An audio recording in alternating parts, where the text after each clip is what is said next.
evening, everyone. We are so happy to have Taylor community here with us. Our last spotlight of the school spotlight for the year, and we always save the best for the last. As you can see, we have our superintendent sitting in the spot of Trustee Ferrario. Unfortunately, she will not be with us tonight. She called me today. She said, tell Taylor staff and community that she's sorry to miss this spotlight tonight. Anyway, moving on. Tonight we'll have the Taylor Middle School students who lead us into the Pledge of Allegiance. We have Olivia, Lena, Sydney, Isabel, Maui.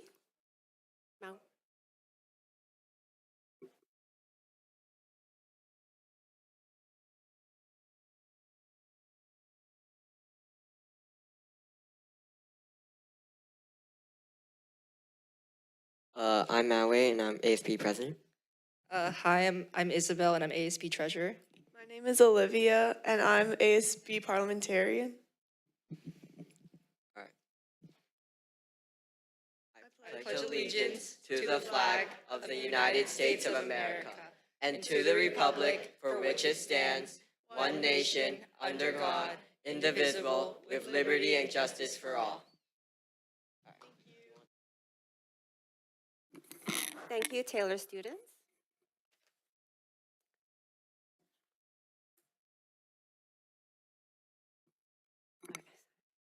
This meeting is being televised and recorded for the transcription of the minutes. At this time, speakers wishing to address the board this evening should turn in the completed speaker card to the board secretary. Trustee Barbaro, is there any action taken in closed session? Right, thank you. Next, I need approval of the agenda for tonight. I need all motions, all in favor say aye. Aye. All opposed say no. Okay, motion carries. It's a bit slow. Speakers wishing to address the board on items on the agenda may complete the speaker's card and submit them to the board secretary. Speakers addressing specific item on the agenda will have the opportunity to address the board at the time of the agenda item in the meeting. If you're addressing the board on a non-agenda item, please be aware of the provisions of the Brown Act prohibits the board from acting or discussing such matters at this meeting. Public comments are limited to 3 minutes per person per topic and 20 minutes per agenda item. MEF? Oh, Miss Leila. Yes, I didn't see you.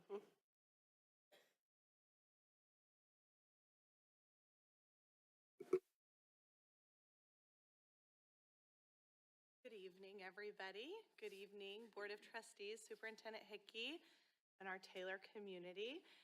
Go Bulldogs. Thank you. I do have a Taylor Bulldog this year, and next year I'm set to have 2 daughters in middle school, so, you know, thoughts and prayers to our house. So for our MEF report, I really just want to thank everybody and thank the community. We just completed last month our 8th annual fundraising gala. And between our fundraising gala that evening, so our live auction, our Fund the Future, which is just paddle raises by people in the crowd, as well as our silent auction, we raised about $230,000 to go back towards Mulberry Schools. And it was truly, every year our gala team gets bigger because there's more to do and many hands to make light work. But Katie Gearhart was our gala chair, and she just did a phenomenal job leading our team. Leanna Huey did our auction. She was our silent auction lead. And there are many more people that made that evening happen. And it was a great night. I saw all of your faces there. And many of you who are in the crowd tonight, some of you who weren't there, that I'll forgive you. Okay.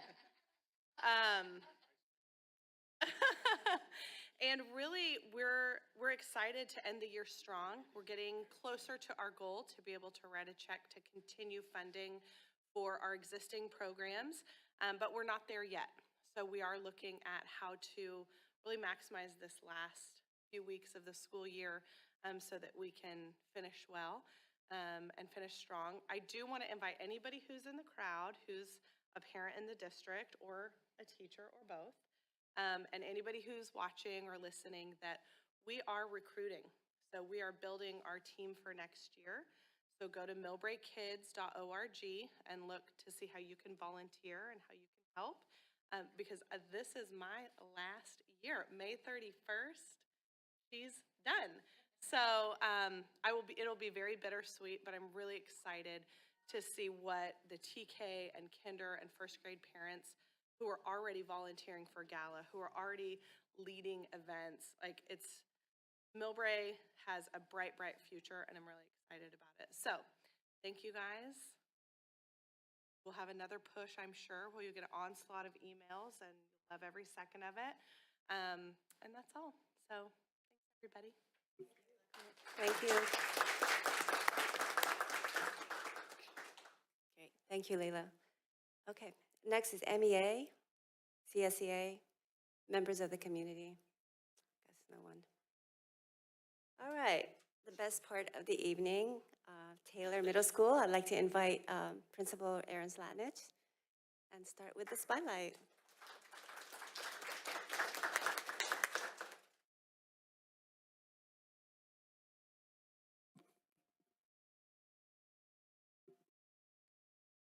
Good evening, President Musa, trustees, Superintendent Hickey, district staff, students, families, and teachers. We're excited to share some of the wonderful things happening on Taylor's campus for this school year. I'd like to invite up Ms. Foley and her drama students for a snippet into our play that is coming up May 2nd and 3rd.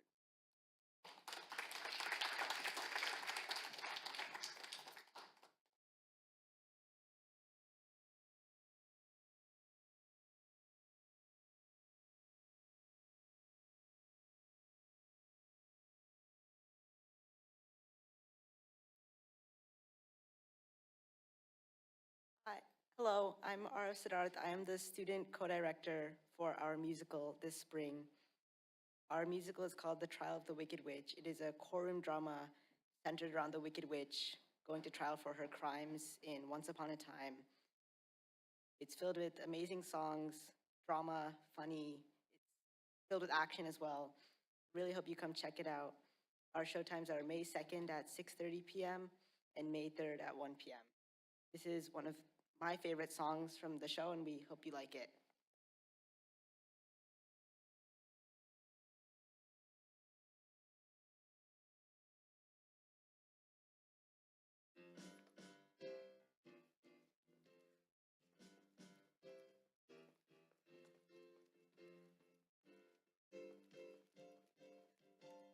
Once upon a time there was a very wicked witch. She led a very wicked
Thank you, ASB Board, for doing the Pledge of Allegiance and an incredible performance by our drama department. We are excited for our musical that is coming up on May 2nd and 3rd.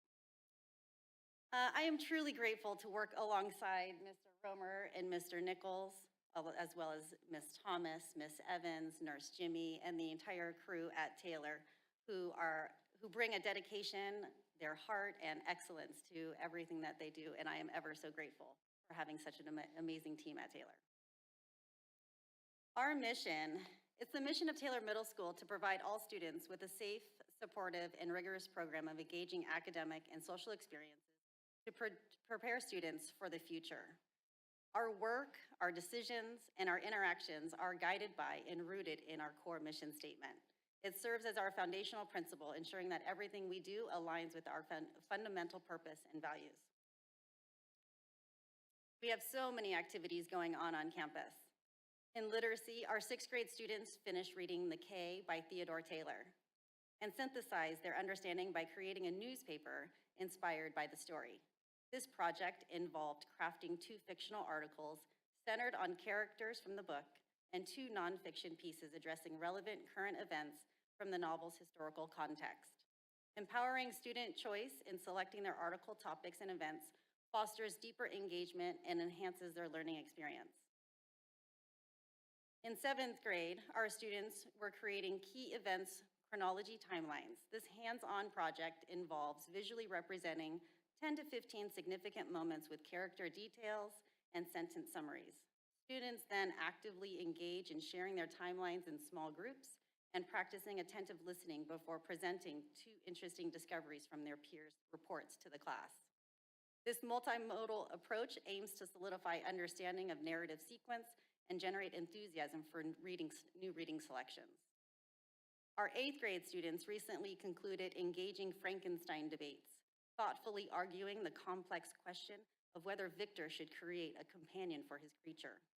This activity was a fantastic opportunity for them to hone essential speaking and listening skills, alongside developing crucial abilities in organizing arguments for stronger writing, thinking critically about multifaceted issues, conducting research for evidence-based opinions, practicing active and respectful listening, forming effective rebuttals, collaborating within teams, and building leadership qualities for group work. We are incredibly proud of their thoughtful engagement and the skills they demonstrated. Sojourn to the Past is an annual trip that we take every November. Students from Taylor visited the East Coast, including Washington, D.C., Mount Vernon, and Gettysburg for the annual trip. We had roughly 90 students attend, along with staff members, parents, and the professional staff from Sojourn.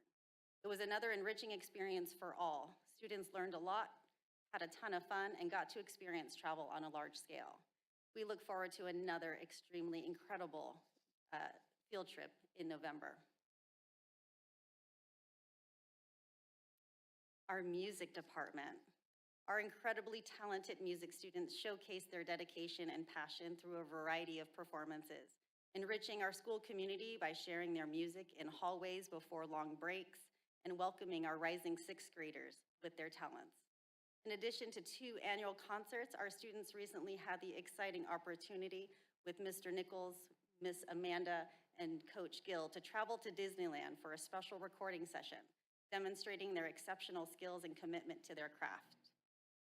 Please join us tomorrow and/or Thursday evening for our spring concerts. Drama. Are they not incredible students?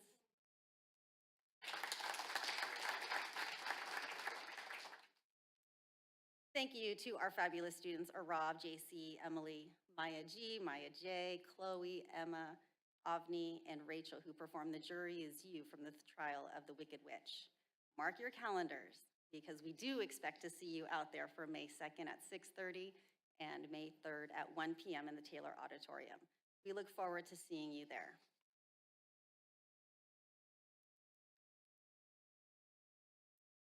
We are so proud to announce our recent certification as a green business, a testament to our commitment to environmental sustainability. This achievement is a result of the collaborative efforts across our school community, including our dedicated Green Team Club and our proactive Maintenance and Operations Department, who have diligently worked to eliminate toxic chemicals and transition to eco-friendly alternatives, alongside our energy-efficient LED lighting upgrade.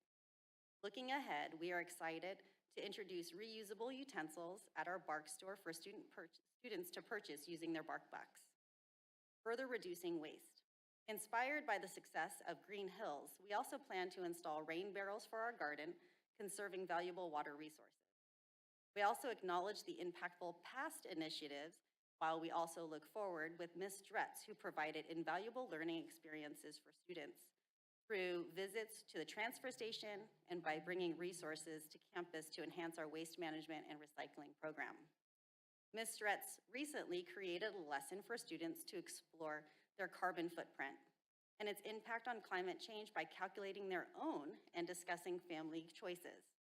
They then created awareness posters and discussed related issues like fast fashion, connecting personal actions to global environmental concerns, and empowering them to influence others. We are happy to announce she was selected as Sustainable and Climate Ready Schools Challenge Standout Leader. Ms. Dretz and a student will receive an award on April 30th. Furthermore, we participate in Safe Routes to School, encourage students to commute to school by walking, biking, and riding. And we will enjoy a BMX show this Thursday. We are energized to continue building an even stronger green community. Social emotional health. Taylor faculty and staff are committed to the well-being and success of all our students. And our cornerstone of this commitment is our dedicated counseling team, Ms. Sternke and Ms. Pree. Each of our incredible counselors provides a private and safe space on campus where students feel comfortable seeking support. Beyond these individual havens, our counselors are integral to comprehensive support system, organizing SSTs, 504s, meeting with students individually to address their unique needs, facilitating small group sessions focused on specific challenges, guiding students in setting and achieving academic goals, delivering essential SEL lessons directly within classrooms, and generously opening their rooms for various lessons and activities. Furthermore, they play a vital role in proactive student education through their participation in tobacco and drug prevention programs, ensuring our students have the knowledge and support to make healthy choices.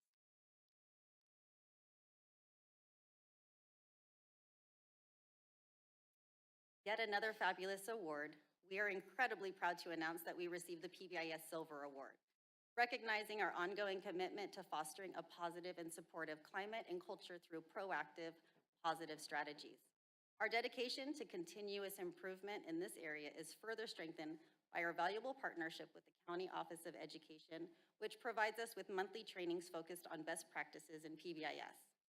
Last summer, a dedicated team of our staff attended the Launch Institute, bringing back invaluable lessons that have been shared and implemented across campus. To further cultivate a positive environment, we offer the Bark Store and the Bark Game Room, where students can connect with one another while playing games like foosball and table tennis, and purchase items using their Bark bucks. Complementing our PBIS framework, we also actively incorporate restorative practices to build strong relationships and address conflicts constructively.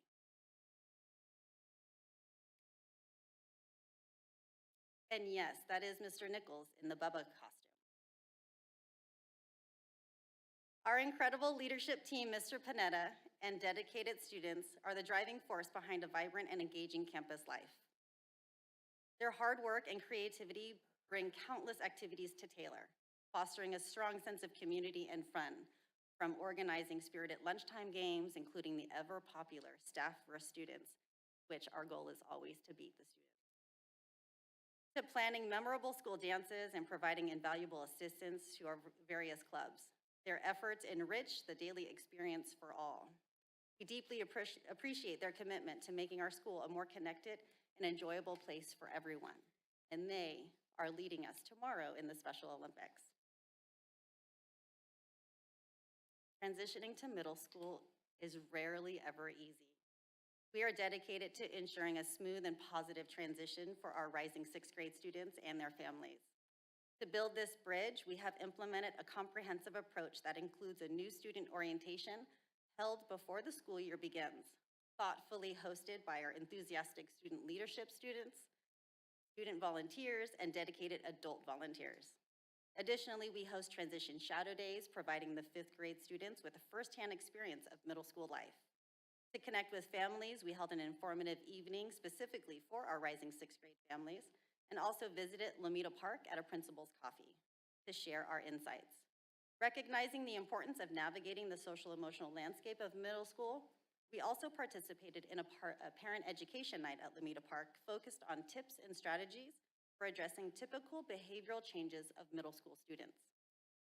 Furthermore, prior to spring break, we invited both our rising and current middle school families to a valuable presentation focused on digital safety, presented in partnership with Common Sense Media. Finally, we will host Summer Bridge for 3 weeks, in which we have about 110 students registered.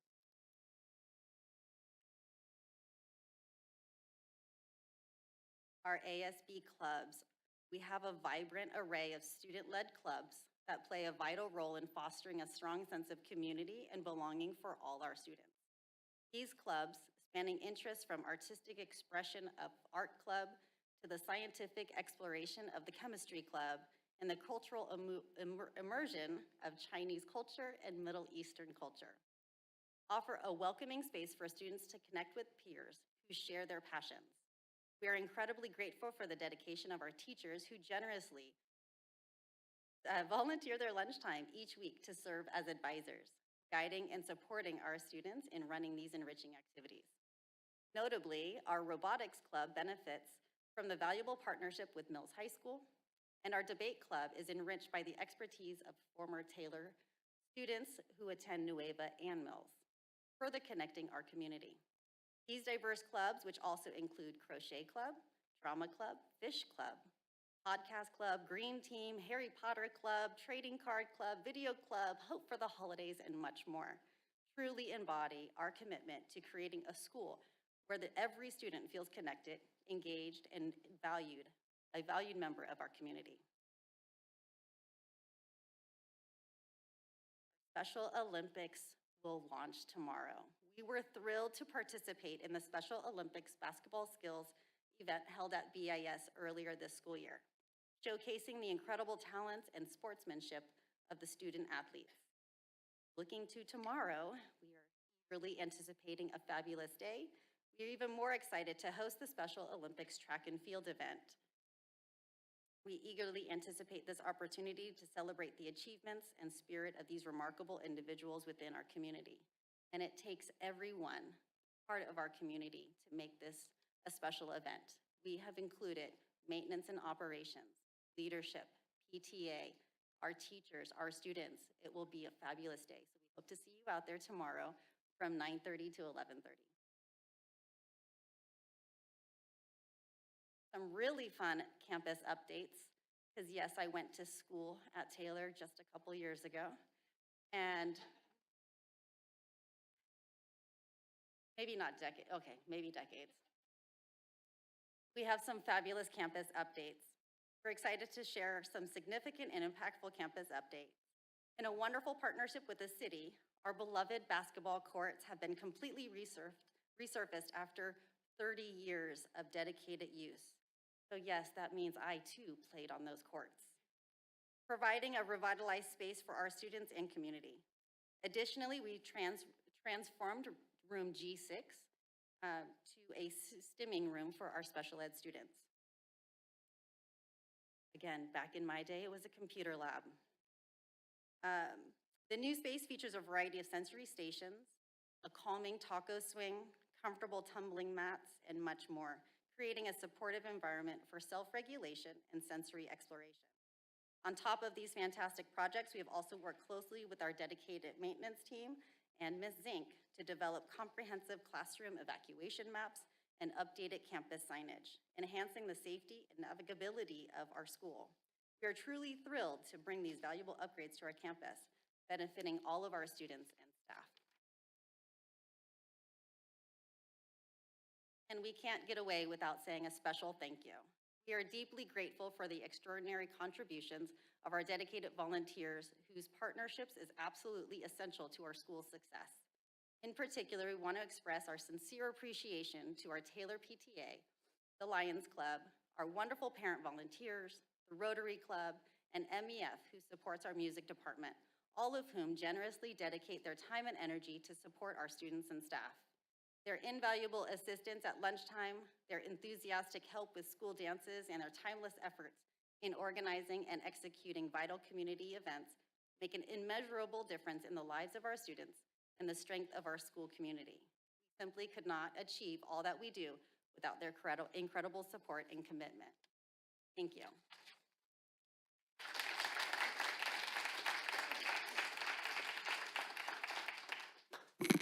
Thank you for a great presentation. I am so happy to hear that at middle school you have so much opportunity of different clubs and things that the kids in middle school get to try before they get onto high school, so they can find a passion, find something they love, or even try something that you think you don't like or you're not good at, but when you try it, that you actually might like it, enjoy it, and be good at it. So I'm happy to hear all the great opportunities.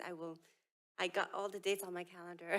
I will make my best to be there. But I'm going to open it up to my colleagues for comments. Trustee Beltran? I just wanted to say that this was a great presentation, and it was such, everything you covered was so apparent when I visited your pancake breakfast and worked with your Interact students on the garden. You could just really see the sense of community is there at Taylor. So you're doing a wonderful job, everyone. I'm so proud of what the students are doing, and I'm so glad to hear that there's so many opportunities for them to really feel included and part of their community, and that the clubs are actually giving back with some of the ones that you showed. And I know the Interact students are going to be working at our spring festival that's coming up this Saturday too. It's one of the dates you didn't have on the calendar, but I also wanted just to remind people that there is the spring festival starting at 11 o'clock at Central Park. The Interact students are going to be providing games, and we'll have our 1 o'clock egg hunt. The Easter Bunny will be there, and Millie the Frog. So it'll be another opportunity for the students to give back to our community. So thank you for doing such a wonderful job and making the students feel part of the community. Thank you. Trustee Chen? Yeah, thank you so much for a wonderful presentation. I want to thank the performers as well. They did a tremendous job. I always love seeing the drama. My son participated in drama, so it was really fun and brings back such fond memories. So thank you for all that. You guys did great. You know, I've just never seen so many wonderful things happening at Taylor out of all my time in the district. I just have never seen this much activity, this much positive energy, this many opportunity for our kids to really explore. So kudos to all of you. I mean, it's really just been a tremendous job of all of the things that you guys are being able to offer. And I think what makes Taylor's just so absolutely special is really the strength of our staff. I really cannot thank the staff enough, because I do think that Taylor's staff is really, truly special and incredibly supportive and committed to making the students really feel welcome and really feel supported. So I really wanted to thank them and give kudos to you all. You know, when I think about middle school, I think of it as a time to explore, connecting their learning to the world. I think of them as setting the foundation for high school, and what you had mentioned, which is having everybody feel connected and engaged. And you guys are doing so many things on so many fronts to really kind of do all of those things. I don't want to go through them all, but everything you listed basically hits upon those points. So kudos to all of you. Thank you. See you, Barbara.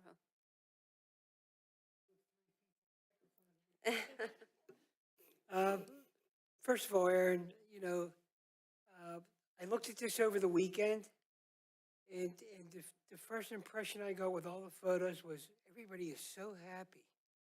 Look at everything that they're doing. Look at this middle school. I can't believe it. I mean, the photos were just fantastic. Sojourn trip, you know, very, very informative. You know, I looked at it a couple of times, and I want to thank the students that were here tonight, because it takes a lot of courage to get up and dance and sing a little bit. When I was in middle school, I was very afraid to go on stage, so I was a stagehand. I brought the props in and out off the stage, because it takes a lot of courage. So thank you, students. That was a great presentation there. Everything that you're doing is fantastic. I had an opportunity to serve with you Saturday at the pancake breakfast. You did the pancakes, I did the sausages. And I saw the camaraderie with the people that were there. I saw the energy, and I really felt good. I know that you have a fantastic crew here. You have fantastic teachers. They're in the front right here looking at me. Hello, teachers. The principals right there, the VPs, they're fantastic. You have such a strong crew.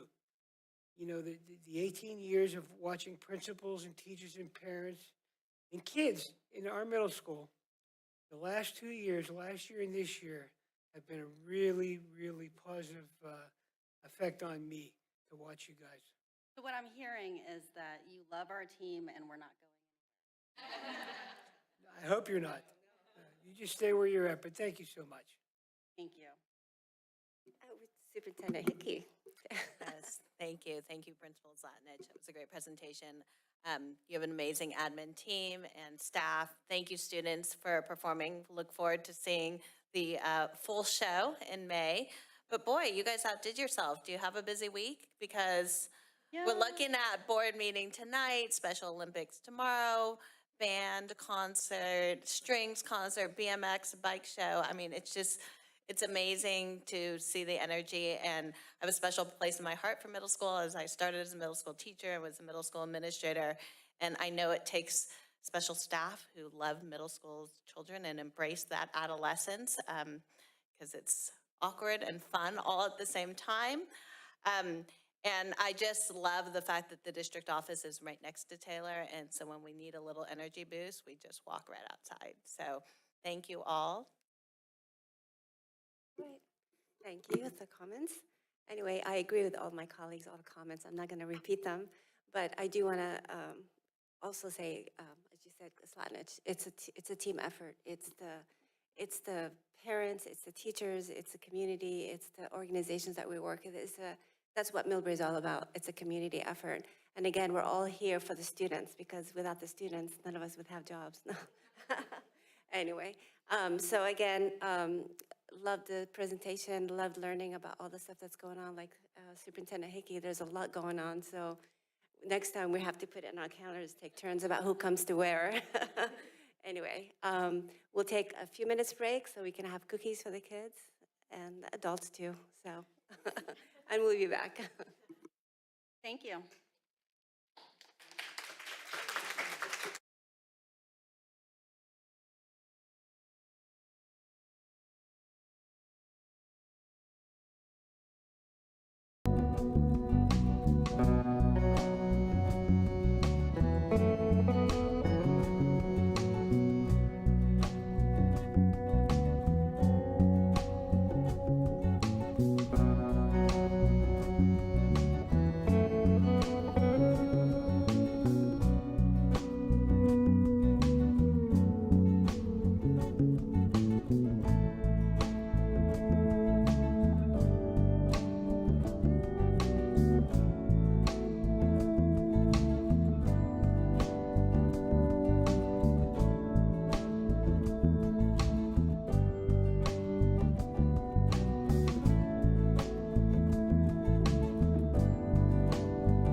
All right, back to the meeting. Trustee comments. Are we continue the trustee communications comments?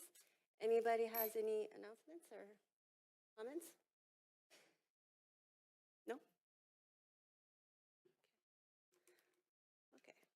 Well, I just want to say, I know we had our spring break, but I just want to say to everyone, happy Easter this weekend and happy Passover. We're in the middle of the week, Passover. I just wanted to say that. It's this weekend. Next, on the agenda, superintendent update. All right. Is my mic, oh, it is working. All right. So you already kind of know this information, but I just want to say again, congratulations to Meadow School for being named a 2025 California Distinguished School. Special thanks goes out to our Director of Ed Services, Ms. Catherine Waslev, who was principal at Meadows during the time it was being evaluated. We're really honored to have this award, and it demonstrates just exceptional student performance and significant progress in closing achievement gaps. This year, there were 293 elementary schools across California and 18 in San Mateo County. And we are looking forward to honoring all of the schools on May 30th at the Disneyland Hotel. It is unfortunately the last day of school, so it makes it a little challenging timing-wise, but this is the point of the year where we're gathering LCAP feedback from various groups. So executive cabinet members are attending principal coffees, staff meetings to gather feedback about our LCAP goals, which we have 4 goals: reading, academic achievement, SEL, attendance, student engagement, English language learners. And we are basically asking the group, looking at each goal and asking the 3 questions: what is going well, what improvements can be made, and what priorities are important to you. We just had our Rotary Student of the Year banquet last week on Wednesday, and we just want to congratulate all of our students who received the award.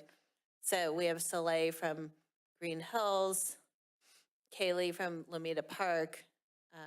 Sorry, I'm reading far away, but my eyes aren't great anymore. Penelope from Meadows, Abigail from Spring Valley, and JC from Taylor, who was actually just here as part of the drama performance. I saw her, so that's exciting.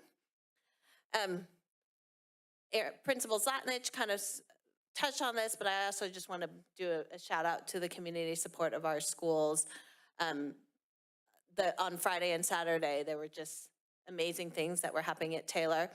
On the left here on Friday, this is the city of Millbrae, because we are hosting the Special Olympics event that's including Burlingame School District, San Mateo, Foster City, Hillsborough, who will be our guests. And we are doing the track event. And originally we were maybe thinking about doing it at Mills High School with the actual track, but we decided to do it at Taylor. We wanted to highlight our school. The amphitheater, I think, is a great space for that. But we don't have an official track. And so the city of Millbrae and Rudy kind of worked together. So they painted lines on the grass. And it was a long process, and it was like 60 feet long. And there were multiple staff members out there. So we just appreciate the city of Millbrae. Then we had the Lions Club, who did the pancake breakfast for Taylor. And then on the right is the Rotary, who they were working in the garden with the Interact students and spreading mulch. So I think we are so grateful to have all the community support that benefit our schools, and I just wanted to highlight that. And that's it for this evening. Thank you. Presentations. Special education. Christina Passmore, Director of Special Education.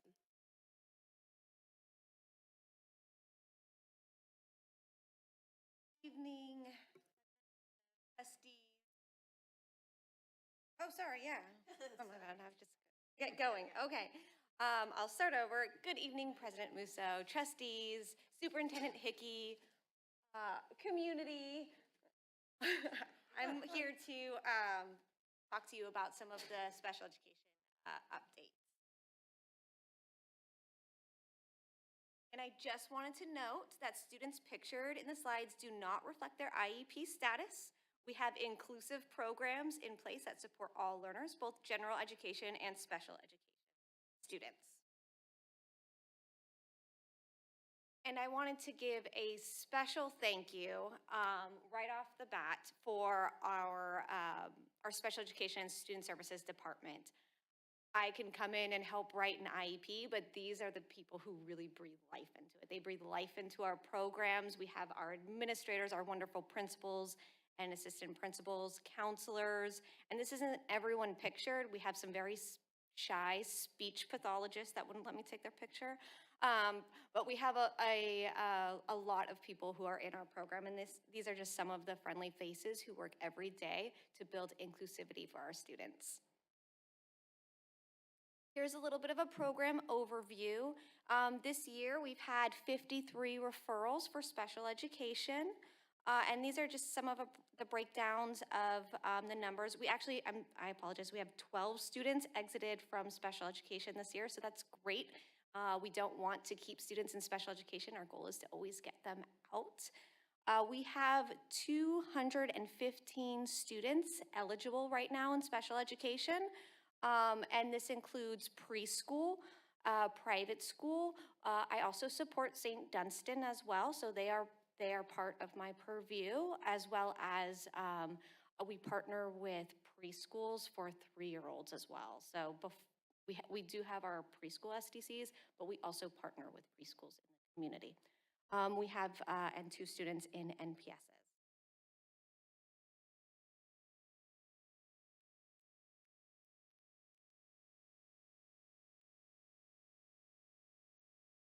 In terms of math, we had 19.28% of our special education population met or exceeded standards.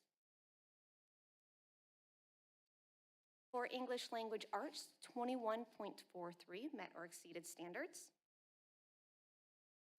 And this year, we started this a little bit last year with the collaboration of our teachers. But this year, we've been really pulling data from our IEPs. And what we look at is how many goals are or are not met. And right now, we have 82% of our goals are met. And as a district, we need to look at students and develop IEPs in light of a child's disability, taking into account how their disability affects their educational performance. And what that means is we actually don't want to get at 100%. And the reason for that is we want our IEPs to be reasonably calculated. And what that also means is if we have 100% of our goals met, then we're not pushing our students enough.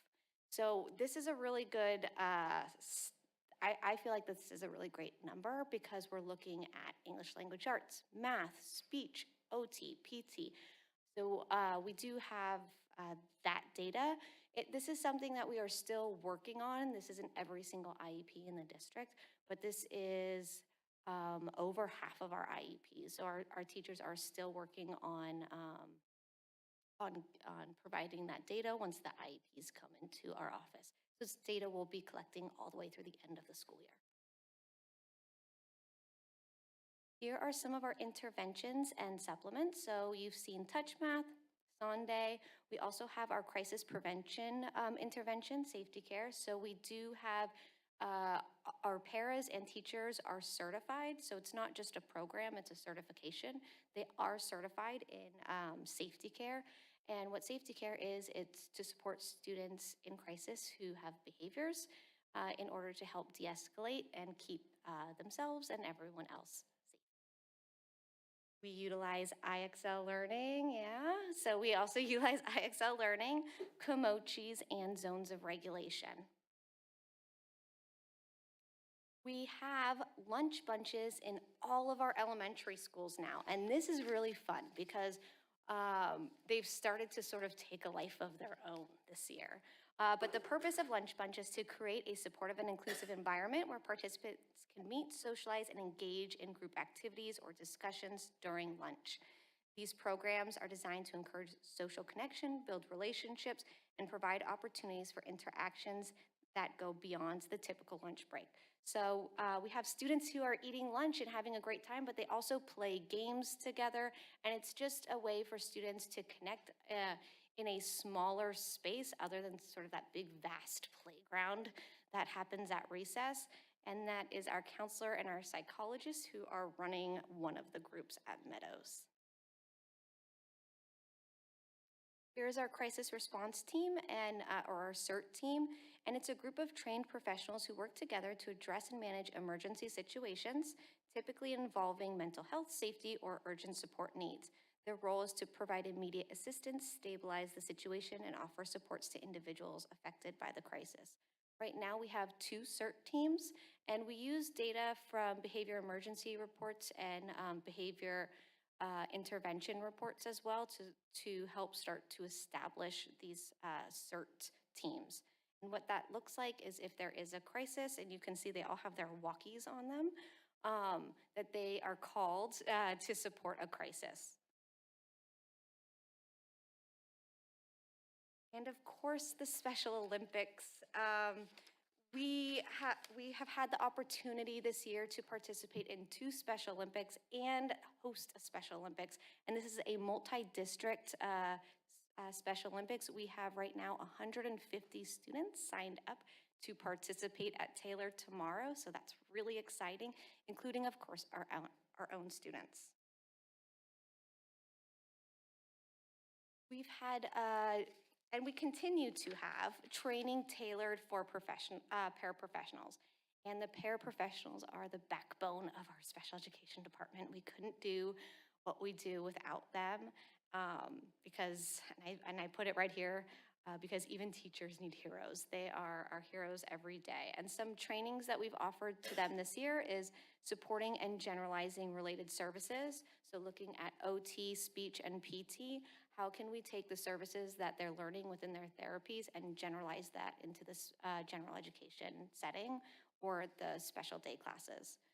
We looked at supporting math, real-time accommodations on their IEPs. So looking at their IEPs and on the fly, how would you support the students during their math curriculum? We had reading IEPs at a glance because they too are provided IEPs at a glance to help support, and knowing how to read those is very important. Supporting accommodations, supporting students with behavior, safety care certification, and annual renews, and cross-training on behavior plans.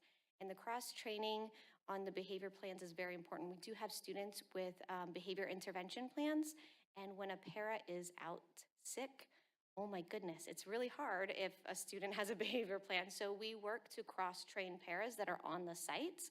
So if a para is out sick, another para is able to step in and implement their intervention plan, and it's pretty seamless. So that's been really awesome. We have district-wide supports. So we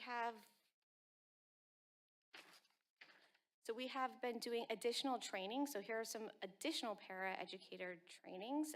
We just had dedicated para-education workshops. So workshops dedicated to them around behavior, data collection, crisis prevention, and touch math, along with all of the last slide that I shared with you. Special education support, so looking at ongoing SACE training, and that's IEP writing, IEP review and feedback, behavior management, specialized middle school SEL support, AAC training for specialists, so for our speech pathologists, looking at how to support AAC for our students. We worked on 504s and legal support. And for all teachers, we've done trainings around behavior support, ability awareness, consultation at care team meetings, and open office hours. So I do host open office hours on Fridays, unless like a really big IEP comes up. And my calendar's booked, but for the most part, I really do try to hold Friday afternoons, and that time is for anybody. I've had teams come in and just wanting consultation about a particular student. I've had teachers come in, general education and special education. So that's been really great as well. We have administrative support, additional administrative support with the BEST program and collaboration with site teams. So we were really working on supporting math this year, as we will be continuing into next year as well with the new math adoption. So supporting families with resources specific to math, the integration of technology, exploring math programs. The core curriculum in SPED classes is also Common Core aligned. All goals and IEPs are aligned with Common Core standards. SPED staff have also been participating in care team meetings to consult with general education teachers around early interventions. And this year, MESD is in the process of piloting a new curriculum in 2 special day classes. So we are working on that as well. And so we also have been really diving deep into sensory integration, and you got a little bit of that with Taylor with their sensory room. So sensory integration for schools refers to the process of supporting students in managing and processing sensory input from their environment, such as sight, sound, smells, textures, and movement, so they can focus, learn, and participate effectively in school activities. So the goal is to help students, especially those with sensory processing challenges, respond appropriately to sensory stimuli, which can improve their behavior, emotional regulation, attention, and overall classroom engagement. And these are just some of the points that help support our students with sensory needs. But we have had calming corners in Lomita, integrating sensory into all their calming corners. We had the sensory room at Taylor. You saw a picture of that. And in our preschools, we have sensory corners as well. And that's one of the sensory corners, the sand. We have really great SEL data before, like better now than ever before. So last year I worked with the counselors on a referral data system. So that way we can target what students were being referred to for counseling services. We do have limited resources, and that's okay. We just need to target and focus those resources. So we do have, and this is just some of the reasons, like we have kind of a whole list. I just took, this is a snapshot. So these are the reasons for referral, and these are just some of the reasons for the referrals and types of counseling referrals the teachers are making, because the teachers are making the referrals. We're also collecting data as well to support if like a particular teacher is referring a particular student. So if we need to intervene early, we can. And then 2, if there's like lots of students in a particular class, so we can go in and provide SEL lessons. So there's our counselor right there at Lomita, and she's providing an in-class SEL lesson using Komochis.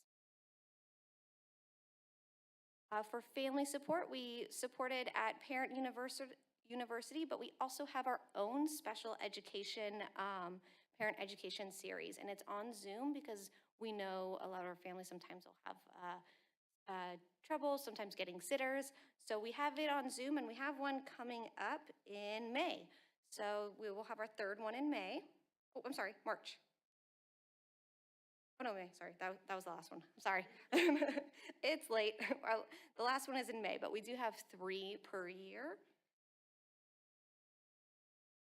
Some growth areas and challenges that we found is filling vacancies. I know that that's, you know, we see a lot of the contractors kind of come up, but we're constantly sort of filling vacancies, so that is pretty challenging. And I know we're not the only school district to face that. Retention of existing staff, that has been a challenge as well. Initial and follow-up trainings for Sunday intervention. So looking at how to support Sunday interventions, especially like if we have mid-year hires.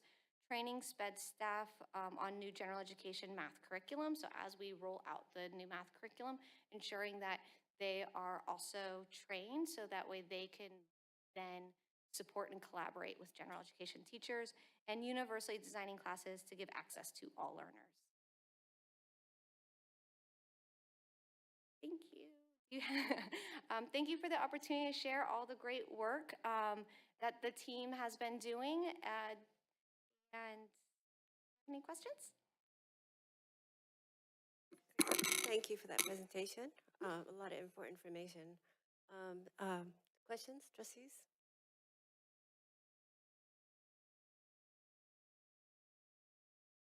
No questions? Well, okay, go ahead, sorry. No, thank you for that presentation. There's so much going on. I guess I have a number of questions. How many paras do we actually have now? And what are the percentage of in-house versus contracted?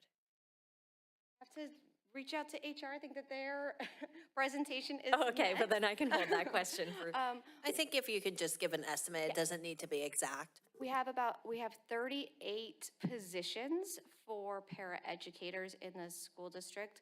I would say at the moment, we have 35 filled.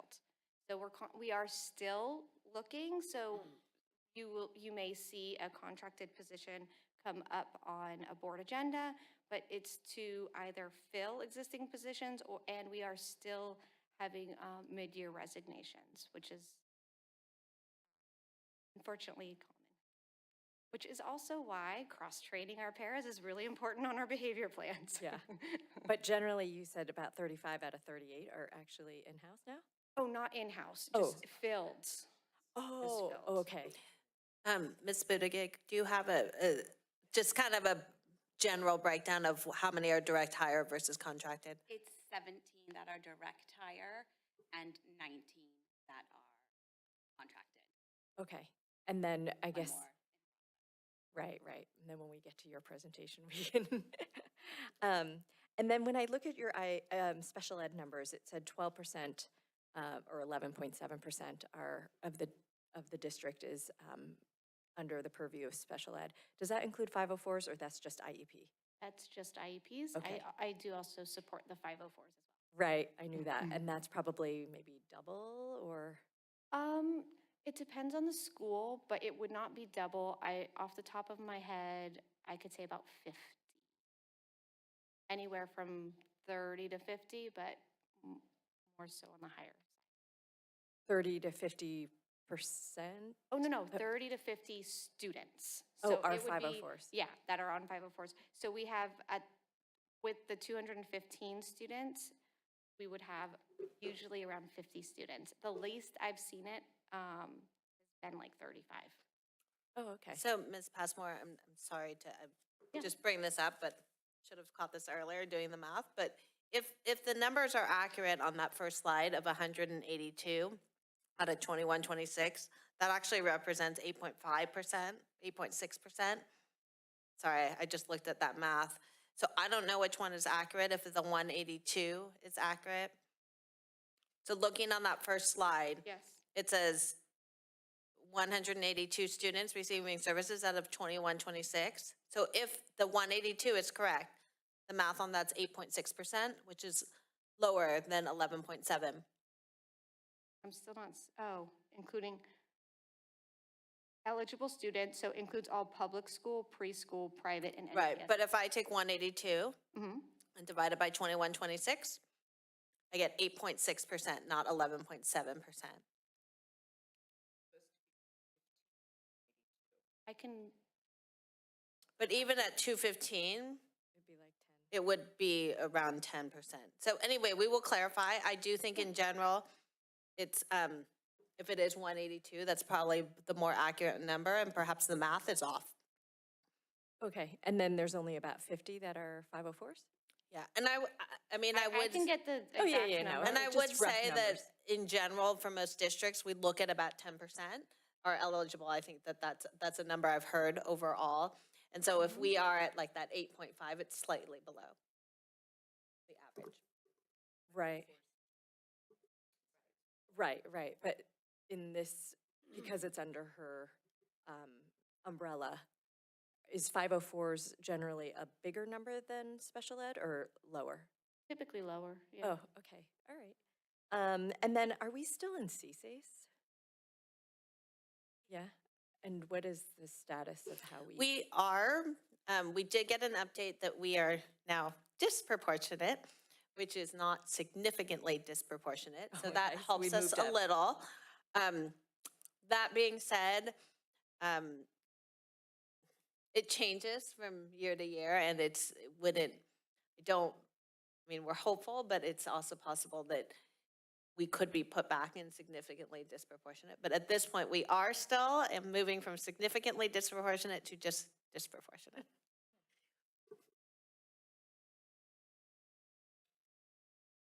Okay, thank you. Okay, thank you. Any other questions? Huh?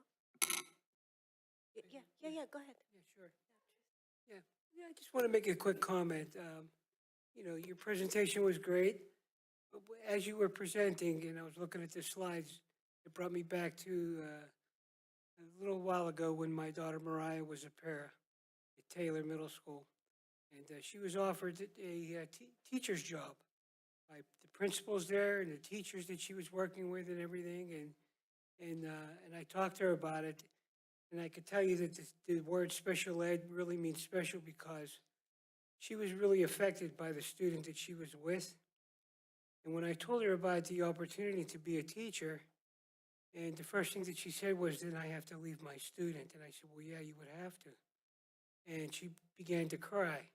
And I knew that that was a sign of compassion right there. So that's, you know, when you say special ed, it is kind of special. That's all I wanted to say. I appreciate that. I agree with that statement, yeah. Yeah, I agree with that too. But you know what? Looking at the overview breakdown of the number of students, I would like, I mean, not today, you might not have the numbers, but it would be nice to know the IEPs, number of IEPs, 504s, how many kids are for like you're surfacing St. Dunstan's and stuff, just a breakdown of the ages and students and grades. And Oh, just- so per age, like how many yeah, just to students kind of per give grade? us an idea, because I don't know, I mean, historically, I don't know if the numbers have been steady in terms of the special education department. You go through ups and downs, or really steady in how many students that we have in special education. And I'm just wondering, the kids might not have 504 or an IEP, but they might be getting extra, like a tier 1 services where they don't have a formal, they don't qualify for a formal 504 IP, but they are getting some sort of a service. With just a more of a detailed breakdown of how that works. And also, in terms of the math and the ELA scores, I think one of the reasons we asked for the special education report is because when had the LCAP report, we needed more like breakdown details, like 19%, 21% met standards. Do we have a breakdown of where the help is needed? Like, where are the gaps? Does that make sense? Yeah, that's a great question. So I went through all of the sites, and because we have lower than 11 students on some of the sites, that we could not pull, like we couldn't get the number from the California dashboard, but I was able to, and thank you. I was able to pull each student one by one, and I've gone through that with the case managers and the principals of the site. So they are aware of the students, where they're at, like if they scored above or below standard, and they also know which students have done so. I also want to recognize too that these numbers are pretty low when you're looking at the students. So for instance, from 3rd to 6th grade, there is not a lot of students in those grades, and I can have that breakdown for you in a future board update. Yeah. And you can see like when 1 or 2 students maybe don't do so well because of varying reasons, then that really does impact the scores. Also too, when students are doing well, we exit them, and we then bring new students into our programs as well. So it's not always the same students that are in front of us, but I will get that breakdown for you. Okay. Yeah, because I assume, I mean, my son had IEP since 6th grade until college, actually. So, you know, when you talk about the IEP, I'm glad that you talk about writing up a good IEP because, you know, a good IEP, it's not just legal, you know, we have to meet our legal obligations, but for the student, like, you know, when you set goals for whatever their learning differences are. I don't know if there's, I don't know how many kids really actually graduate out of IEPs because the meeting the goals yearly, sometimes they do well, and the next year they drop a little bit depending on the grade and the work that they do. So it's just a breakdown of like, of, what is the time period where 5 for 4s you can go in and out of, but for IEPs, I'm not sure. So I don't know. Did you want special like students who are in for special education services for like a RSP SDC teacher and speech-only students? Because we also have speech-only students. Okay, yeah. All I of don't know, them? maybe just to break down, just to know Okay. what we're doing, because, when we talk about special education, teachers are hard to come by, and paras are hard to come by, and, it's a problem, it's been a problem, and so, but, when we talk about the LCAP and budget and, contracts, and that costs us more money, and then we don't meet the percentage, that we need to get to. Anyway, it would be nice to get that breakdown. Yes, I'll get that to you. Thank you. Thank you.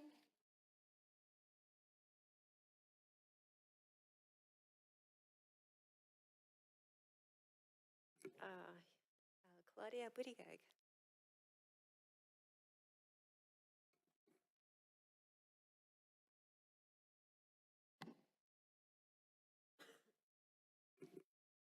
Good evening, President Musa, trustees, Superintendent Hickey, Cabinet, my parents watching at home, and all of the community members watching at home. Thank you for the opportunity to present a brief update on how things are going in the HR department. To follow up on what we were just discussing, here are some of our current staffing numbers, and I say current because when I posted this on Friday, they were the current numbers, but they are, as she just mentioned, it's ever changing, especially in the contracted world, as we did just over the weekend have someone resign, and so that starts the process all over again, one step forward and then a little bit back, but we will continue the process and keep going. So certificated staff, currently 129, that does include all certificated, including administration. Classified staff, 77. Confidential staff, 3. Certificated contract is now 3. And classified contracted is 19. A special thank you to one of our retired long-term subs who came back to fill the short notice resignation up at Green Hills. I put on the bottom, thank you to all of our administrators, teachers, and support staff for your dedication to our students and the school community. Your hard work makes a real difference.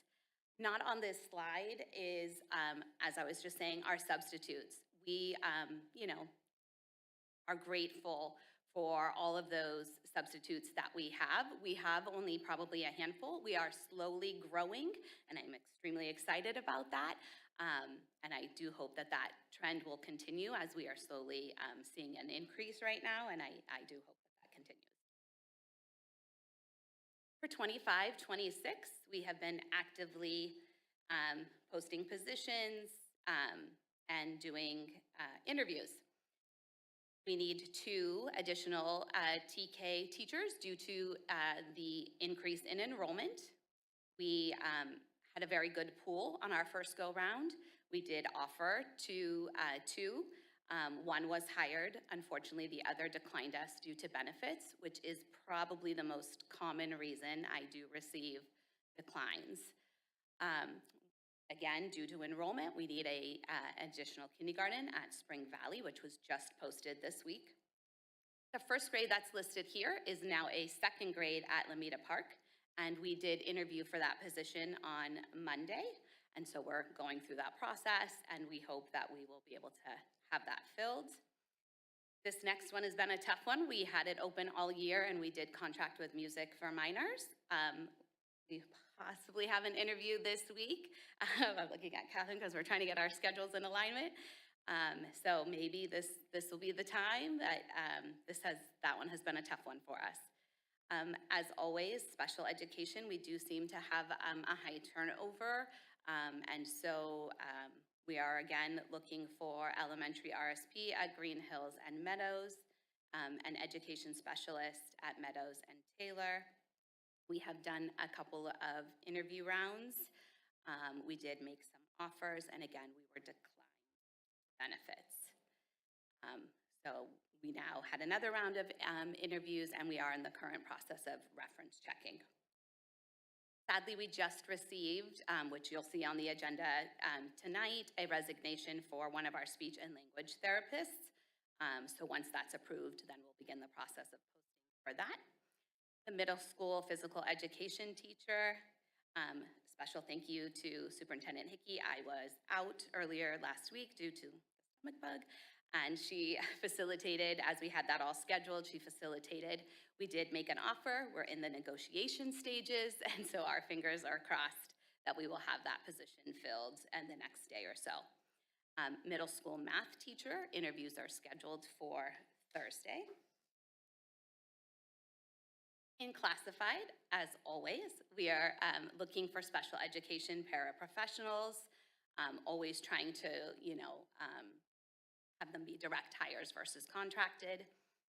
Due to the increasing TK classrooms, we will then also need TK aides. 3 are going to be needed. We do have the position posted, and we'll begin that process. Multilingual learner support, formerly ELD tutors. We had 2 who have been with the district for a very long time and are going to be on retirement, well-deserved. And we have been very fortunate that we were able to fill one from in-house. Someone requested a promotion, and then the second one went through the ADJOURN process and accepted our offer. So both of those have been filled. Last year, I think I stood up here super excited because it was the first time that we had launched a document with Informed K-12, which was our intent to return. That was our first form last year in January of 2024. We, of course, did it again this year. But since then, we probably have at least over 20 digital forms implemented. Special shout out to Chris and to Jeff because they really help build the forms in Informed K-12, and then we place them in the HR file or just under the Informed K-12 for HR to use. Electronic onboarding is now standard.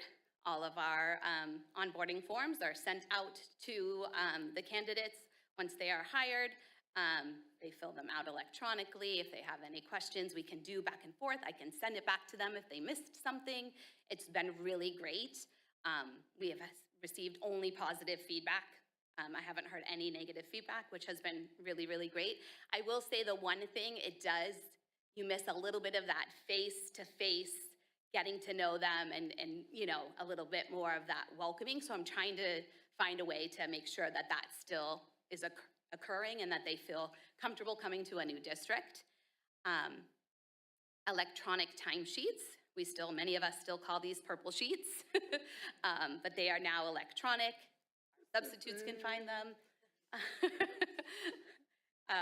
Yes, and so I know Vienna in our payroll department, these have been tremendously helpful.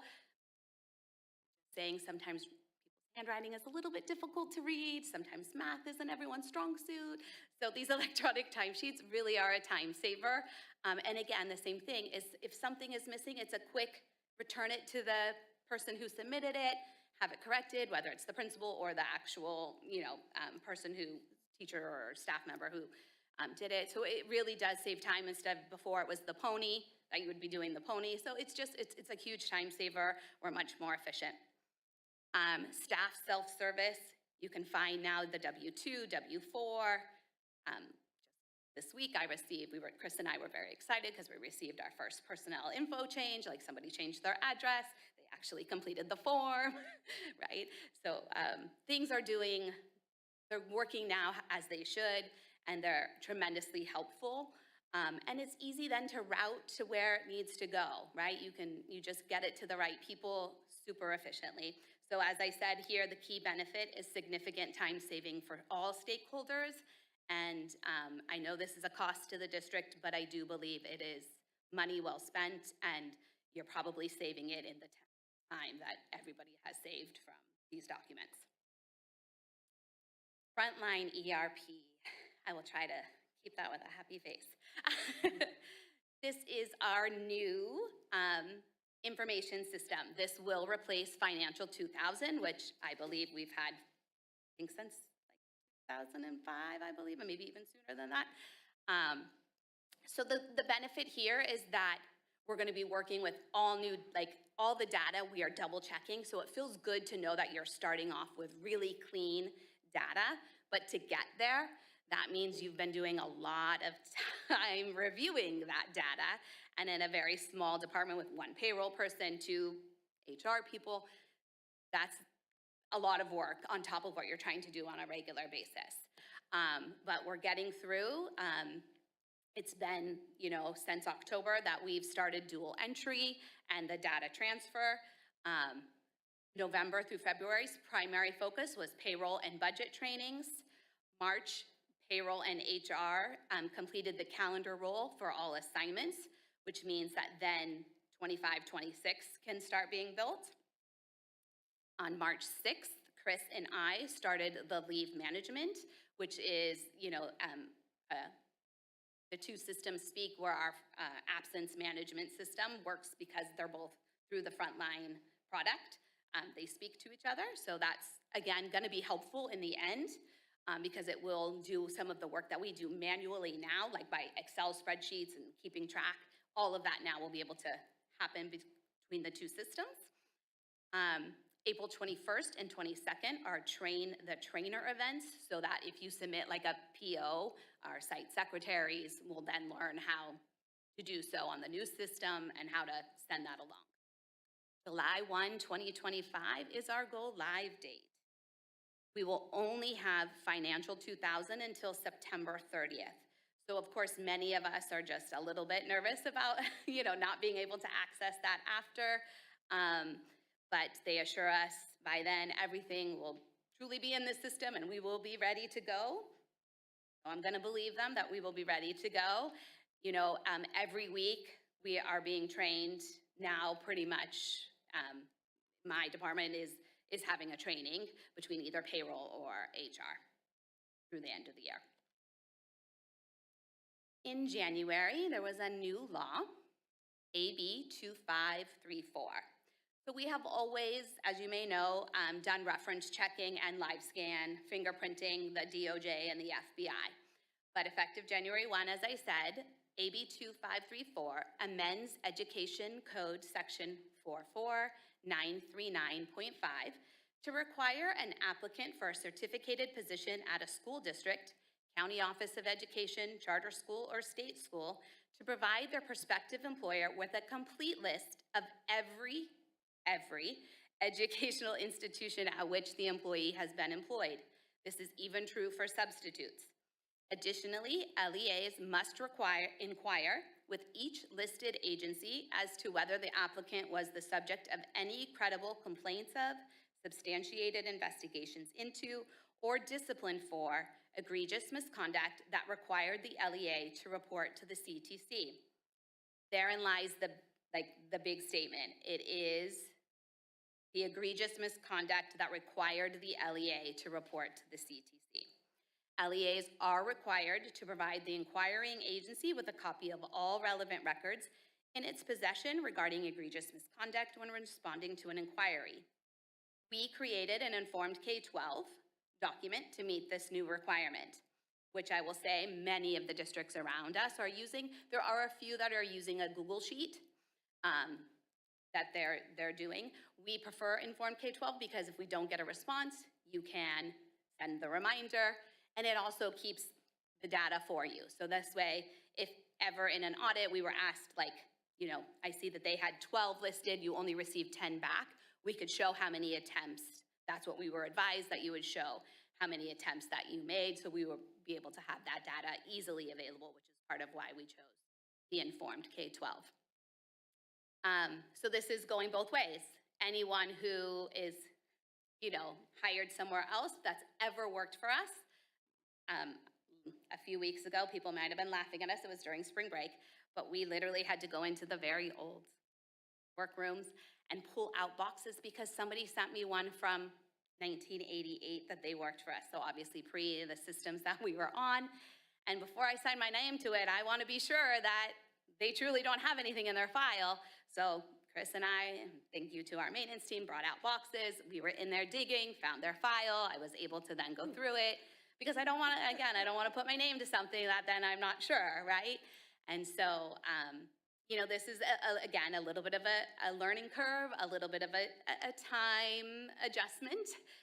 It's easy if it's somebody relevant and new and the name just is already in my head, or, I can do a quick, easy in Epics, get the information. But anybody, way back before I started, I don't know if, they had any situations or things. So we're just working through the process. I think the biggest hiccup I would say right now is just because it's still new, is how long do you wait before you make offers, right? Because you're doing this right away. If they've worked in 10 or 15 school districts, are you waiting till you get all 10 or 15 back, or are you taking the majority before, right? At least they're taking no, right? So that's kind of been the battle, like where and when do you decide, right? Because you don't want to lose a candidate. You know that, they've probably interviewed in multiple places, so you don't want it to take too long, but you also have your due diligence and you need to do the right thing. New law that we're absolutely going to follow. So we're working through it. I'm grateful for Informed K-12. That has been super helpful, and so far we've had a really good response with all of the other school districts being responsive when we send them out. Like with the TK, she had worked in a number of schools. I believe it was like 9 or 10, and we received all of them back. So, right, it's just, but, don't know how it's gonna go down the road, but so far I'm gonna be grateful for what I have. From recruitment to retirement, MSD employees evolve, grow, and have opportunities to promote. Any questions? Yeah, thanks for the presentation. A lot of information. It's a lot going on, especially this time of the year, This right? time of year, yes. I guess my question with that law, the new, Yes. so it's not like, you only have to go back 10 years. You literally, if someone has been working for 30, 40 years, you have to get every, and If so ever they were, yes, there was ever an egregious claim, doesn't have to be substantiated. If there was ever an egregious claim made, that then you reported to the CTC. but if you don't get the responses from the school districts that they worked at previously, so how does that Yes, I affect mean, us? we are just required to inquire, and Correct. as Claudia mentioned, we make several attempts. But at this point, it's not a perfect science, right? I think that we are making attempts, and I think because every school district has to do it, it's some reciprocity where they're trying to respond to each other. Yeah. But I think that, yes, it's, and typically I would say that if there was a name that came across as a former HR director, I would definitely respond right away. It is hard though, because, Claudia was talking about digging through files that I maybe assume were at Glen Oaks. I don't know, but I think, that every district has that issue. I mean, when I was a former HR director, there was a secret file, and all of the like 30 years of difficult employees were there. So sometimes I would just go look to see if there was a file in there. If not, I would mark no. Again, unless it was a recent employee that I could look at. But when it comes back and they worked there in the 90s or, then it's a little bit more challenging. Yeah, that's what I thought. Questions, trustees? Okay. Thank you for the presentation. I just wanted to comment that I'm excited to hear about the electronic timesheets, because I remember how much time it took to go through every single timesheet and validate what was there. So good job on that. Thank you. Thank you for the presentation. And I guess that's a pretty good law. AB 2534, despite the fact that it does create a lot of administrative burden. I understand the intent of Best it. interest of students. Yeah, yeah. And along those lines, I'm kind of curious, I know we've had some incidents. What other things have we been doing as a school district in terms of policies, procedures to sort of ensure the safety of our students and our staff? I mean, I can get some probably specific details because I know Taylor has definitely done some specific trainings as for us, right? We do the target solutions. Those constantly happen every year where, we do change out. Some stay the same, but some change that have, specific trainings regarding all of, reporting that needs to take place, how to behave. Okay. And also, I know some school districts are getting creative, and maybe we're a little too small, but there are some school districts that are getting creative locally, trying to hire staffing from other countries. Particularly, I think there was San Mateo, Foster City, looking at the Philippines. Is that something that is an option for us that we've considered? Are there other things that we can think of out of the box to try and meet some of our And I take that staffing because needs? we have discussed it. I mean, it's certainly an option. I think that we would have to look at, K-1 visa, work visas, which is costly. And I think typically if you want it to be successful, you have to look at multiple things, right? You have to look at, can you provide resources for housing? I have been in a district previously, it was a while ago, where we did hire special education teachers specifically from the Philippines. And I would say the success rate was maybe 50-50. There were some just not so great employees, some that were successful.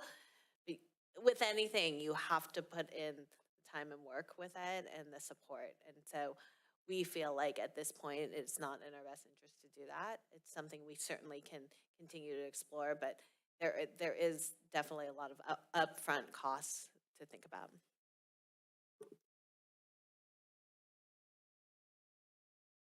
Thank you very much. Frank, any questions? No? Thank you, Claudia, for a great presentation.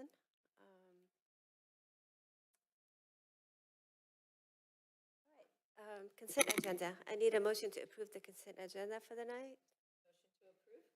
Second? All in favor say aye. Aye. All opposed say no. Motion carries. All right, district business. Reading difficulty screeners. Catherine? Yeah, I'll Wasslev. start by introducing while Ms. Wasslev comes up. And we've had a lot of slides tonight, but we get a few more, and it's always a treat to hear from Ms. Wasslev. But she's just going to give a little background on the reading difficulty screener.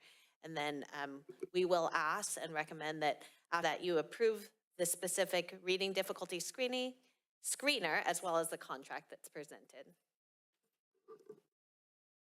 Good evening. President Musa, Vice President Chin, trustees, Superintendent Hickey, Cabinet, and I don't think my mom is watching. She's probably binging White Lotus this evening. So there's that. All right. Excuse me while I toggle a few things here. So this evening's presentation, the overview, will include explaining how this reading difficulty screener supports early literacy development and aligns with Senate Bill 114. It'll clarify what the screening for reading difficulties is and what it is not. And it'll highlight how early screening can help us identify and support our students before gaps in foundational reading skills widen.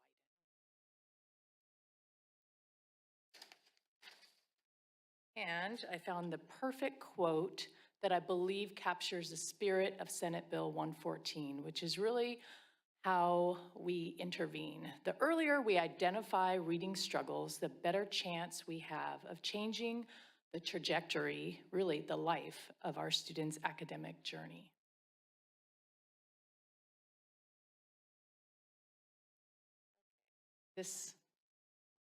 probably not going to work for me just because of my height, so if I could grab.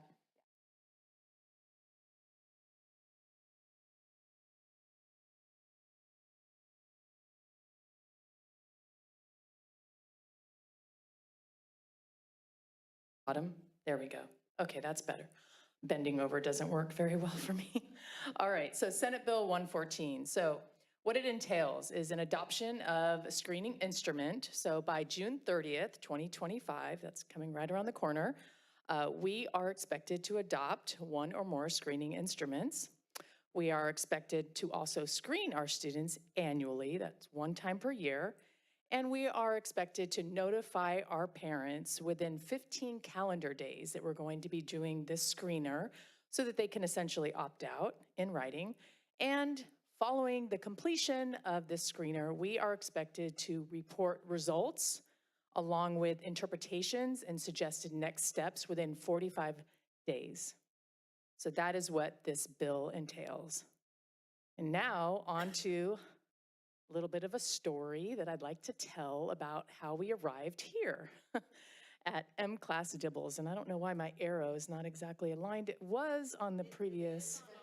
Thank you. Okay. Just took a while to get that arrow to line up there. So, all right. So here is your list of California state approved screeners. And you'll probably notice that Fastbridge cannot be found on this list. So I'm gonna just kind of tell you a little background on, again, why we're here. So initially, as part of the Big Lift grant, you are all aware that we adopted a new assessment platform called Fastbridge. At that point in time, we were under the impression that Fastbridge would appear on this reading difficulty screener list. It's not, so that's okay. So we pivot, right? And so just kind of giving you some background on, sort of why you're seeing another assessment here, right? So these are the screeners that are approved. We have AMIRA, we have M-Class with DIBBLES, which we always throw around DIBBLES. It stands for Dynamic Indicators of Basic Early Literacy Skills. It's offered by Amplify Education. We have a Rapid Online Assessment of Reading, which is ROAR, and that comes out of Stanford. And then Multitudes, which comes out of the University of California, San Francisco.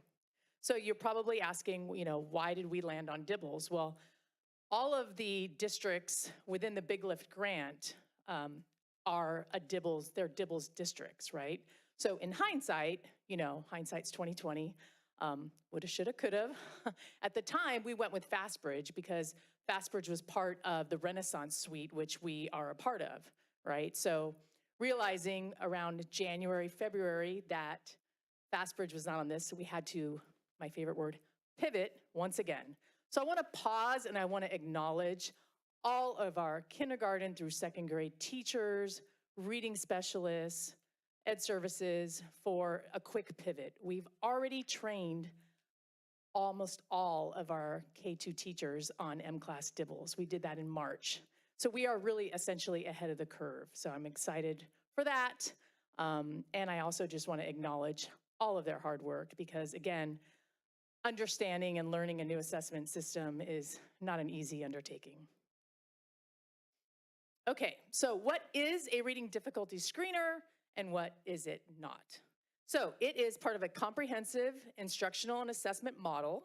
It's a tool that really informs, it measures progress, it identifies learning needs, it leads discussions about student needs with parents, and essentially it's really a flag for possible reading difficulties. Again, in the name, reading difficulty screener. What it is not is it's really timely that we're doing this together because it's not an evaluation or diagnostic tool to establish eligibility at all for special education or even Section 504. It is not to be used for any high stakes purposes or to diagnose a disability. It is not a dyslexia screener. It is a reading difficulty screener, and that is a really important distinction to make. Okay, so why does it matter? Why are we talking about this? Why did the state in its infinite wisdom decide to introduce a reading difficulty screener? because it establishes early identification. And I started out with that quote, right? We can really intervene early. We can change the trajectory of a student's life and in their academic career. It detects challenges early, provides for timely, targeted support, reducing unnecessary referrals to special education. It advances literacy equity, right? This, I believe, was in mind with our English learners, our students with learning difficulties, and students from historically underserved communities when they undertook this mandate to write this bill. And it directly supports our district LCAP goals because it's focused on academic achievement, early intervention, and overall student success. So it really encapsulates all of our goals in our LCAP. Okay, this is getting really specific here. So forgive me if I get a little too technical, but I just wanted to kind of inform you of what exactly is assessed at every grade level. So starting in kindergarten, we begin with letter naming fluency, phonemic segmentation fluency, nonsense word fluency. And if you're wondering about nonsense word fluency, it's essentially, for example, if I were to ask a student to identify a word that's not really a word, right? Tav, right? Might not be a word.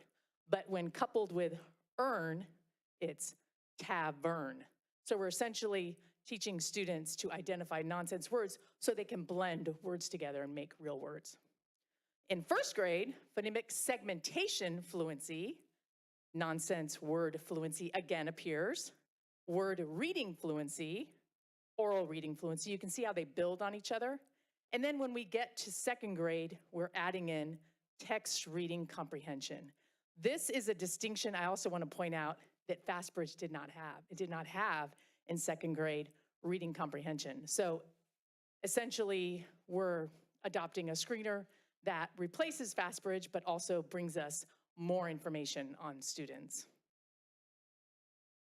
Okay, M-Class Dibbles in Millbrae. What is our plan?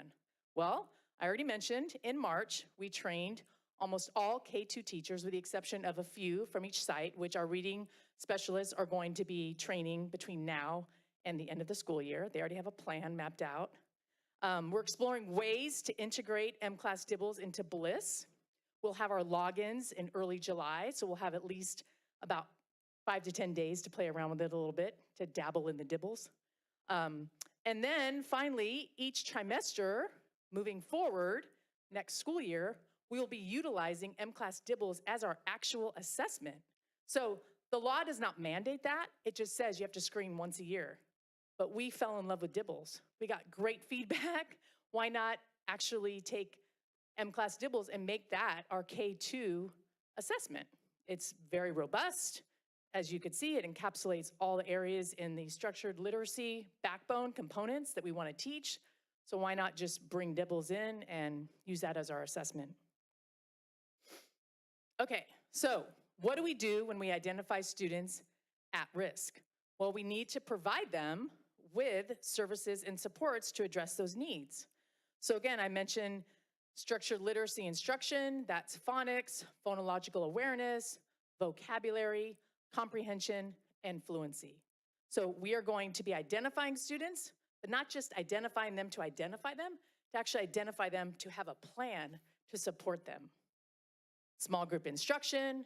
Within the Dibbles platform is built-in progress monitoring, and we're going to possibly provide additional evaluation and diagnostic assessment as needed.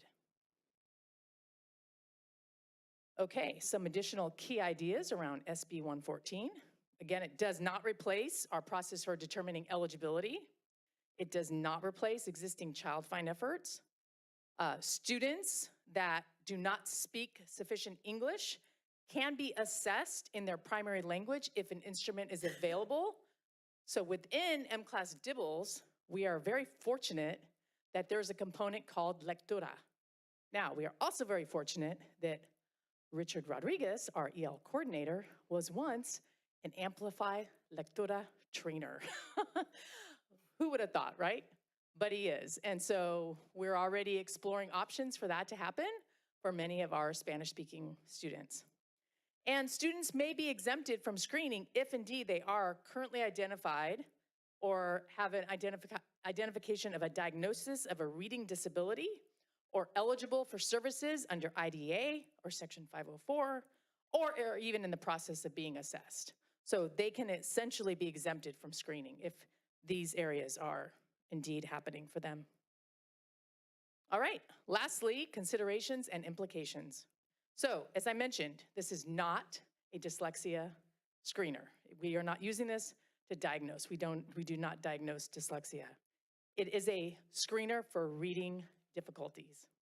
Again, intervening early. We want to make sure we have that language across the board. Support plan for students identified at risk. Identifying them equals taking action. So that is very clear among all of our educators. And we're going to anticipate a possible slight increase in Tier 2 and Tier 3 groups, but eventually, through targeted support and early identification, we are going to minimize the need for Tier 2 and Tier 3. That is my forecast for the future, because we're going to be identifying early, providing that support, and thereby enhancing our Tier 1 instruction. So with that, I believe that concludes my presentation. Any questions? Okay, this is an action item, but I do want to make a comment. I know you keep saying this is not dyslexia, but my son had an IEP for dyslexia. We did outside testing, but the screener, the testing, is very similar to the Susan Barton program, by the way, just to let you know. It's very familiar, and he did the whole program with the Susan Barton for his dyslexia. But it's so familiar with anyway. Since this is an action item, we need to take a motion before we open up a discussion. I need a motion to approve. I'll make a motion to approve. Okay. Any questions, comments? First of all, thank you for that presentation, and I wanted to congratulate you on your Meadows California Distinguished Award. So I didn't get a chance to say anything about it then, but I wanted to take this time because I know that you were a big part of the reason why that school received that award. Yeah, and then I guess you had mentioned lectura for the Spanish speakers. Are there any other languages that they offer?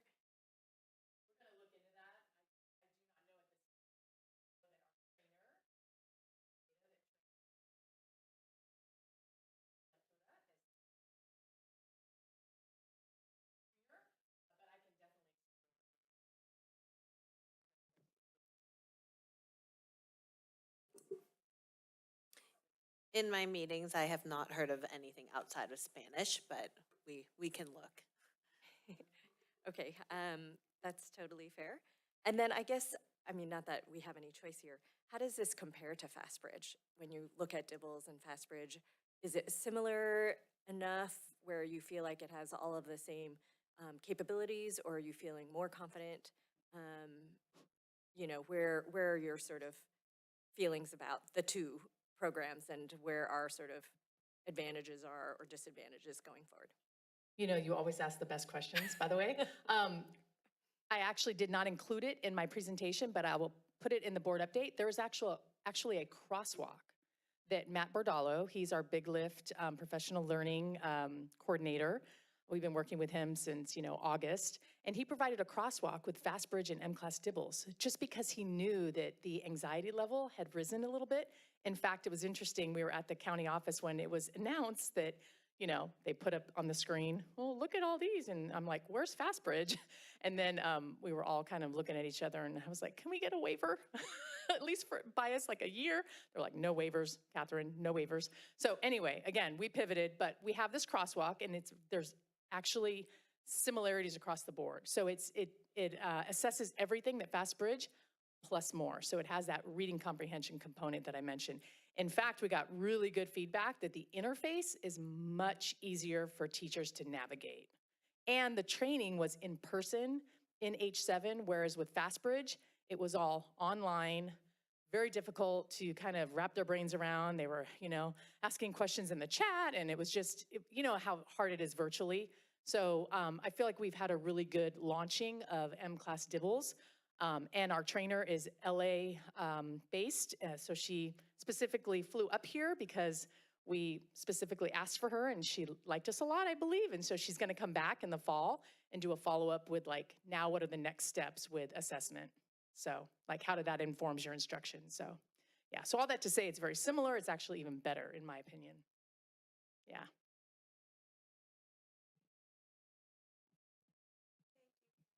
Okay. Thank you, Kat, for the presentation. And you. again, congratulations. Yeah. Congratulations again for the Meadows Distinguished School, and hopefully you. next year maybe the other schools will get the same awards. Thank For you. thanks for the hard work that you do. Thank you very much, everyone. All right, all in favor say aye. Aye. All opposed say no. Motion carries.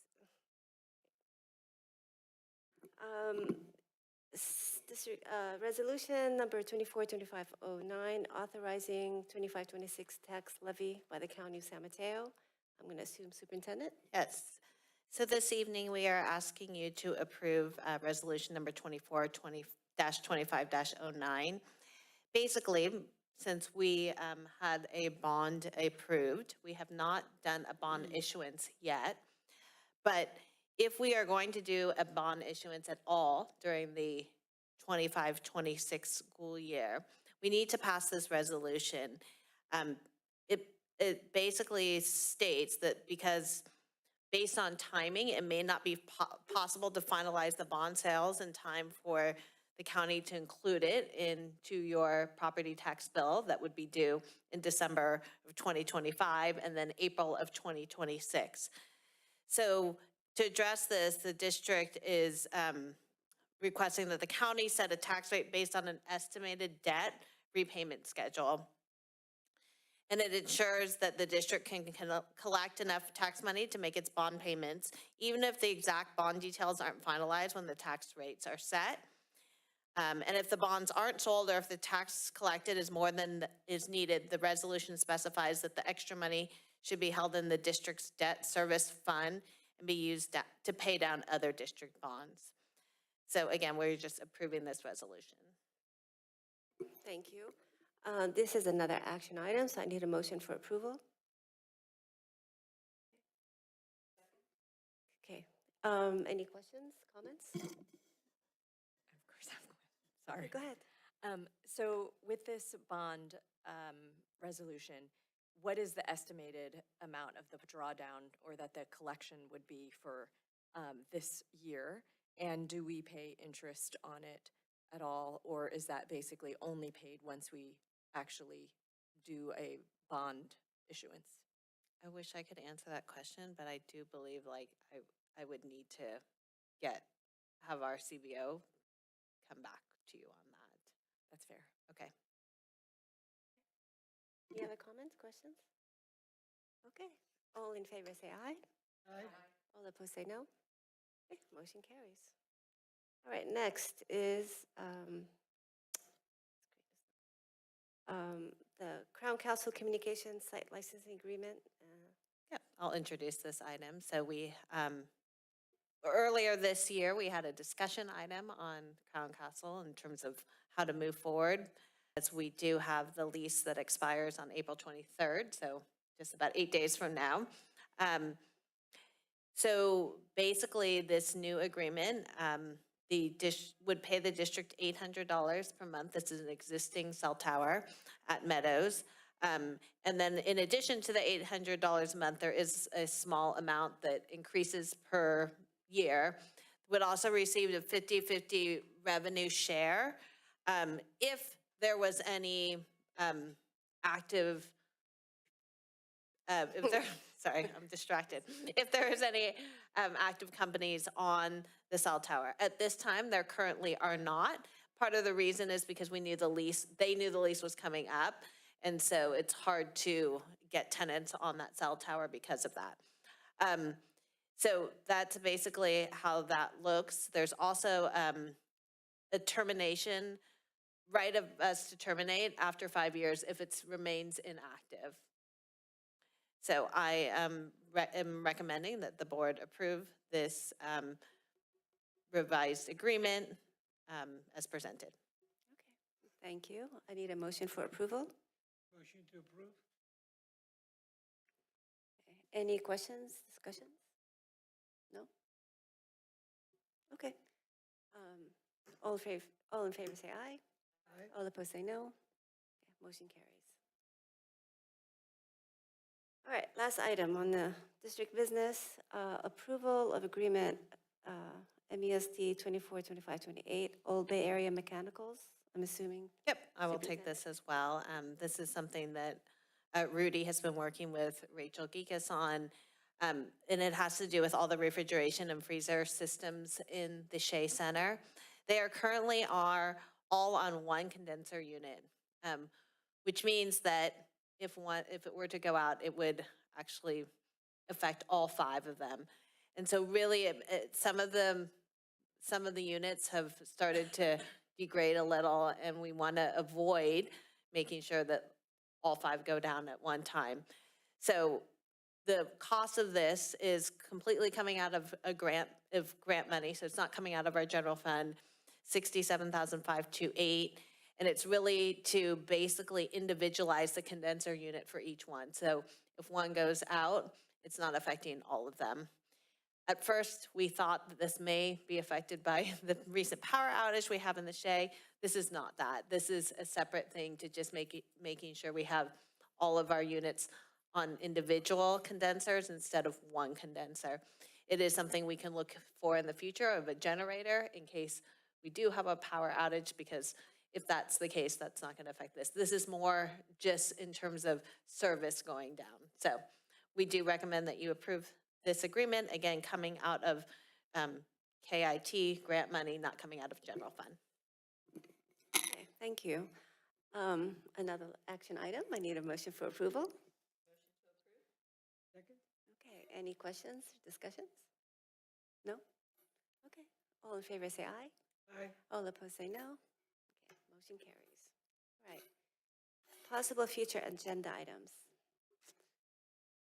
And I will say, we do have it pretty well mapped out for our May and June meetings. And so, because you have given us a lot, so we're happy to take others, but it may not be until the next school year. Something came up to mind, but I don't expect it to be like during the school year, but I would love to get an update from Child's Way in terms of the ELOP and the like data that they have collected. Actually, that was already on the list, and they will be here presenting on May 6th. So May. you will get Okay. that. All right, that's fine. All right, that's good. Anything else? I think we have maybe the bond update in June or summer projects. So that's not really a presentation specifically, but what I plan on doing is putting it on a discussion item in a May board meeting, so we could actually just openly talk about where we are in process with it and just kind of provide an update.